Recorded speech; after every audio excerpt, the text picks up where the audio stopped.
Hey fellow babies, welcome back to the first Pachter Factor of the new decade, which isn't really the new decade, but we'll go with that. I got to explain that, by the way. Well, I'll explain it in a second. And thank you if you're a Patreon patron for your patronage. If you are not, please try to remember to link your Amazon Prime account to your Twitch account, and we'll get paid. Instructions are in the show description. If you can't do either of those because you're too lame, please follow me on Twitter. And if you don't do any of those three, please stop the video right now. You're not allowed to watch. I suppose this is my predictions episode, although I was too lame to actually prepare any. So I'm going to do predictions as a Q&A, and I'll just reply to what people ask. And if I come up with any gems during this episode, you'll watch my brain at work. Here we go, predictions. From YouTube, I had a question from Jay's Derby. What will be the top-selling game of 2020? Can Cyberpunk 2077 topple Call of Duty? Call of Duty next year is likely to do 20 million units. I'd say Cyberpunk, just based on the nature of the game, will do between 12 and 18. And I actually think the number's 15, if I had to bet. So 15 is fewer than 20. FIFA will probably sell 22, but Call of Duty could sell 22. So can Cyberpunk topple FIFA or Call of Duty? Sure. If Cyberpunk gets a 97 review score, it could sell 30. I mean, it really could. If it is everybody's game of the decade, game of the year, best game they've ever seen, it could do some kind of a viral GTA takeoff. I think the problem is it's new IP. I mean, it's like, we know what we're getting with CD Projekt. I mean, those guys are good. But, you know, how many shooters have they made? You know, they made The Witcher, which is a phenomenal game. But, you know, Witcher 3 was probably one of my favorite games last decade. I forgot about it. Yeah, I forgot about it. That was really fun. I actually really, my kind of game. Yeah, my kind of game. I actually really liked it. But, you know, so Cyberpunk, my guess is it's going to be phenomenal. But I think it's a niche-y game, you know, and so I think it's a Fallout niche-y type game, like 15 million. Elder Scrolls niche-y type game, 15 million. That's a big ass niche. Yeah, it's real, but they are limited in their appeal, and I don't actually understand why GTA is so popular. But you know, it sells 35 million the first year. So I think it's unlikely that anybody topples Call of Duty except possibly FIFA. So really, to me, it's between FIFA and Call of Duty. I don't think there's anything announced that would make me think differently for next year. It's probably not going to be Watch Dogs.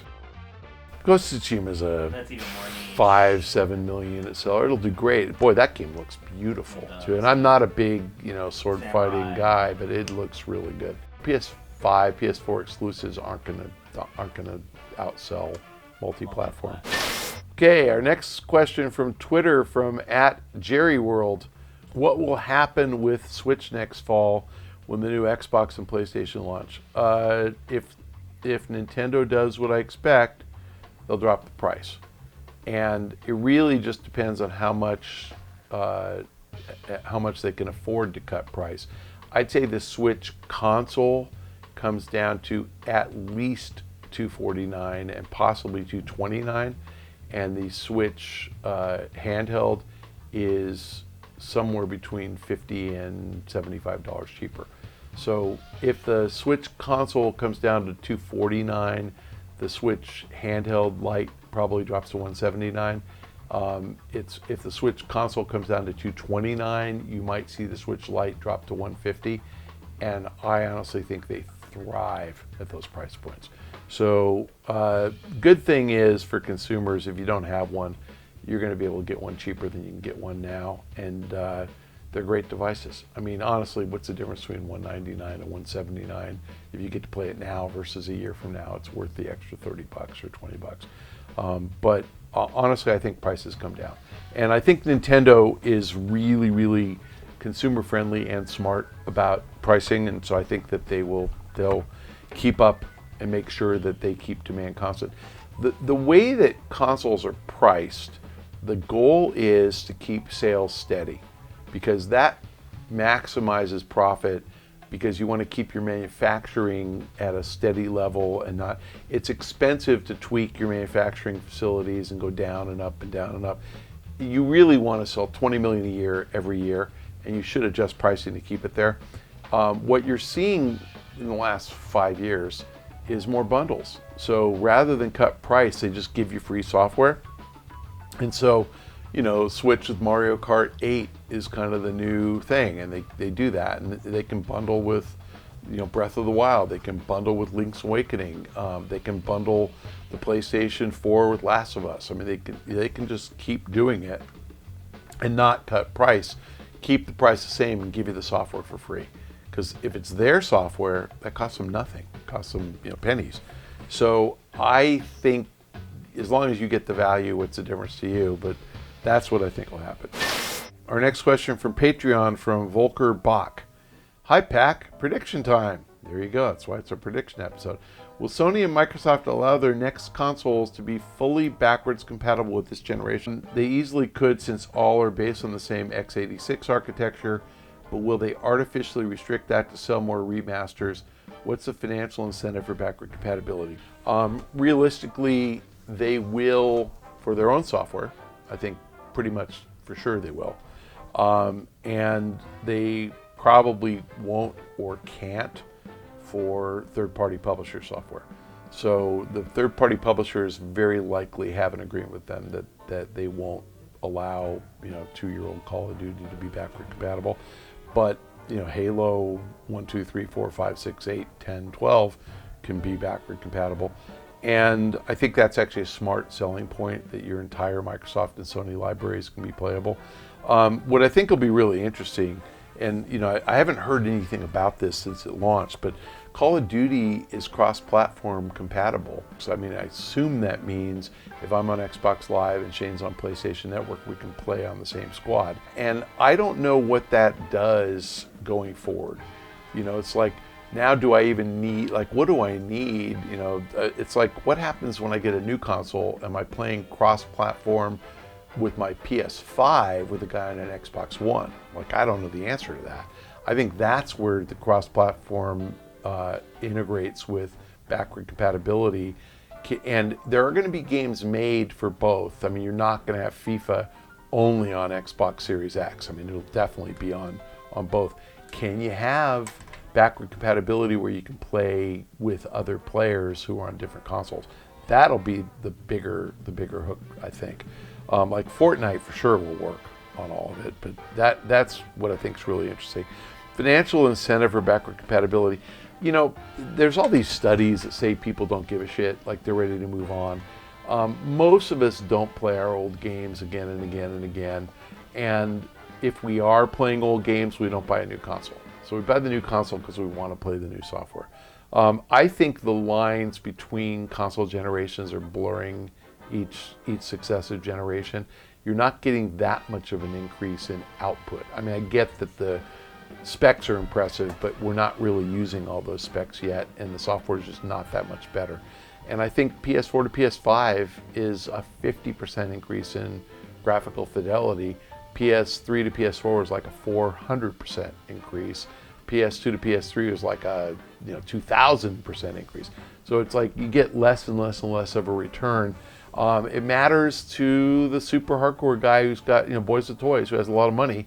Doesn't matter to the more casual guy, and so backward compatibility and cross-platform play lets you play with people who haven't moved along yet. I think that one of the glimpses into what they're going to do here was Overwatch 2. And they said it would be backward compatible with Overwatch 1, but nobody knows what that means. I think what will happen is Overwatch 2, let's just say, has all the same characters plus another 6. And Overwatch 1, I don't even know how many characters there are now, 12 or whatever there are. But Overwatch 1 guys can play the old character set. Overwatch 2 guys will have the new character set. But if they want to play with the old guys, they can't play the new characters. And Overwatch 2 will have new maps, but the old guys can't play in it, so the Overwatch 1 guys have to play, 2 guys have to play in the old map with the Overwatch 1 guys. But that's fine. If you can play with your buds, it doesn't matter. And that's sort of like the old way that Call of Duty worked. When a map pack came out, you would buy the map pack, you would cross over the line and you'd play in the new map. Your friends who hadn't bought the map pack would hit a wall and they couldn't go over. But you could go back and play with them. That's how I think Overwatch 2 is going to work. And it's an incentive to get people to buy the new game. It's an incentive for Microsoft and Sony to get people to buy the new system. So I think that's why they do it. Yes, they'll be backward compatible. No, they won't be fully backward compatible. Our last question, good one, from YouTube, from Dumbledore. What are your predictions for Xbox Series X and PlayStation 5 sales by the end of 2020? Supply constrained, and typically they sell in the 2 million unit kind of range in the US, and they typically sell about the same globally. So between 3 and 4 million each, depending on price. If the price point is $400, I'd say 4 million each. If the price point is higher than $400, that number drops. So my guess is one will be at 5 and one will be at 4, and it'll be the $500 one will be 3 million units, the $400 one will be 4 million units in there. It really doesn't matter end of 2020 because they tend to be supply constrained, and the manufacturers plan for that demand. And so they tend, let's say that Sony believes it can sell 15 million a year. They're going to make 1.25 million a month to get to 15 million a year. So that they're not going to make 3 million a month because they're not going to sell 36 million. So they're going to make 1.25 million a month. They probably will start console manufacture around July. And so they'll have July, August, September supply, kind of floating on ships to get to stores by November. And, then they'll see what demand is. If you remember back to the Wii, first year sales are 14 million units and it was sold out. Second year sales, 19 million units and it was sold out. Third year sales, 21, and it finally caught up. So Nintendo just didn't expect to sell more than 14 million, and so they just didn't make more than 1.2 million a month. And then when they realized that they could sell that many more, they started making 1.5 million a month, and they still didn't keep up with demand. So that's a high-class problem. I don't think there's any chance that Microsoft's going to make 2 million a month or sell 2 million a month. So, but will they make 1 million a month and be light? Maybe. If these things are expensive to make, they might. So really interesting to see, but price matters more than anything. Boys with toys pretty much will spend anything it takes, but for all I know, they're going to give one away with every Taco Bell value box. So you never know. I remember there was this one year that the best-selling album of the year, I think it was 07 or something, record album, was a Prince album. And the reason that it was the best-selling album was he gave a copy away with each concert ticket. And so he did his concert tour, and I can't remember how many people saw him, but it was a lot, tens of millions. And he gave away tens of millions of units of the thing, but he called it a sale because the average ticket for a Prince concert was like way over $100. So they just allocated out a piece of your ticket to the album, and you got the free album. And so you can do whatever you want. If Microsoft could say, hey, if you sign up for Disney Plus for 5 years, we'll give you a free Xbox. I mean, who knows what they're going to do? Anyway, we'll see. I think seeing Disney's promotion inside Fortnite with Star Wars, I think you're going to get some cross promotion for some of these consoles, and you might actually get some interesting things.